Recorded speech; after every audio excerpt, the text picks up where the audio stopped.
আসসালামু আলাইকুম দর্শক, আবারও একটা অমানবিক নির্মম একটি কাহিনী। দর্শক, শিরোনামটা শিরোনাম দুটি গণমাধ্যমে, সেটা শুনলেই বুঝতে পারবেন।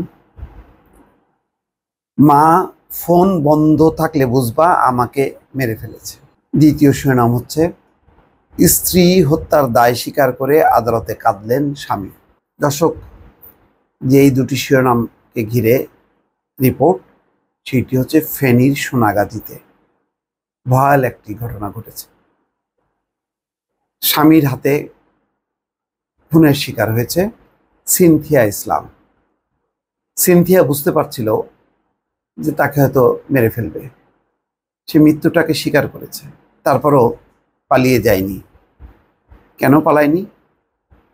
সিনথিয়া বাসার সবার অমতে বিয়ে করেছিল এক যুবককে। এই যুবক ওমানে থাকতো, পরে ফিরে আসে, পরে ফেরি করে জিনিসপত্র বিক্রি করত। সাংসারিক অশান্তি হয়তো। প্রথম আলোর যে রিপোর্ট, তাতে বলা হচ্ছে যে টাকার জন্য চাপ দিচ্ছিল স্বামী সিনথিয়াকে, আর সিনথিয়ার পরিবার বলছিল যে তোমরা ঢাকায় চলে আসো, তারপরে টাকা দেবো। এটা নিয়েই একটা পরিস্থিতি চলছিল।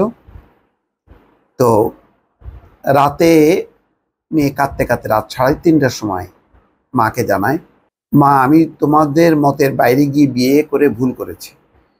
তোমাদের জামাই আমাকে খুব নির্যাতন করছে। মা, আমার ফোন বন্ধ থাকলে বুঝবা তোমাদের জামাই আমাকে মেরে ফেলেছে। পরের দিন সকালে ঠিকই সেই সোনাগাজী থানা থেকে ফোন যায় সিনথিয়ার বাসায় এবং ঘটনাটি জানায় যে তার মেয়ে আর এই দুনিয়ায় নেই। তো এই কথাটাই কানতে কানতে লিপি আক্তার, তার মা, বলছিল সাংবাদিকদেরকে এই খবরটি। মা মেয়ের এই কথা হয় গত মঙ্গলবার রাতে। এরপর গতকাল বুধবার সকালে থানা থেকে আসা ফোনে মা জানতে পারেন যে মেয়ে খুন হয়েছে।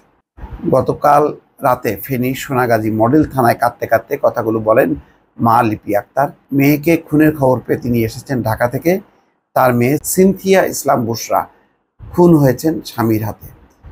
সকালে পৌরসভার চর গণেশ এলাকায় ভাড়া বাসায় পারিবারিক কলহের জের ধরে সিনথিয়া ইসলামকে বটি দিয়ে জবাই করে হত্যার পর লাশ বিছানায় ফেলে রেখে থানায় গিয়ে পুলিশে খবর দেন স্বামী আলী আক্কাস, যার বয়স 26।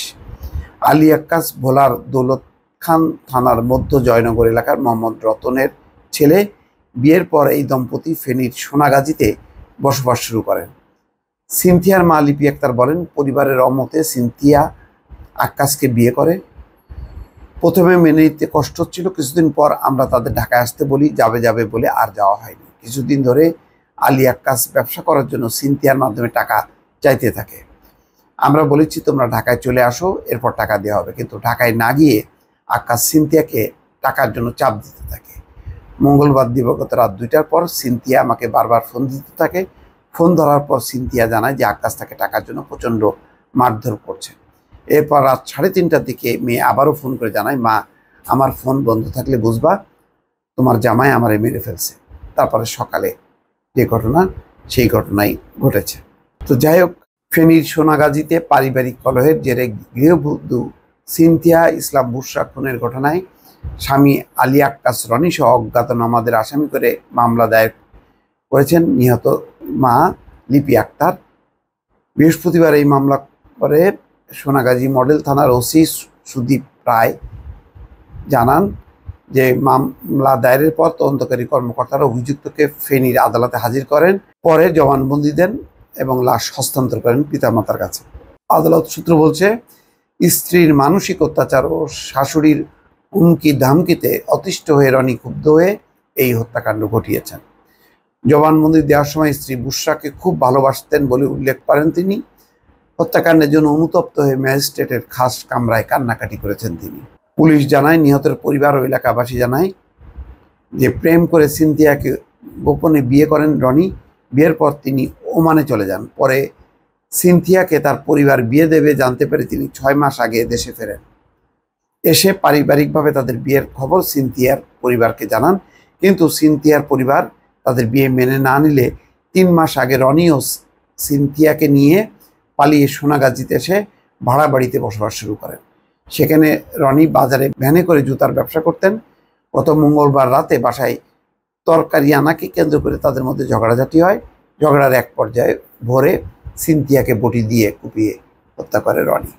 যাক, এখানে তথ্যের হয়তো গোলমাল আছে, কিন্তু কি নির্মম পরিণতি দেখেন, যে সামান্য কথা কাটাকাটি, ভালোবাসার বিয়ে, শেষ পর্যন্ত পরিণতি কি, মানে বটি দিয়ে জবাই করে স্ত্রীকে হত্যা করা। মানে ভাবা যায় না, এগুলি সমাজে এমন নৃশংস কিছু ঘটনা ঘটছে, মনে হচ্ছে যেন মুরগি জবাইয়ের মতো মানুষ জবাই করার মতনই ঘটনা এটা। দর্শক ভালো থাকবেন, আল্লাহ হাফেজ।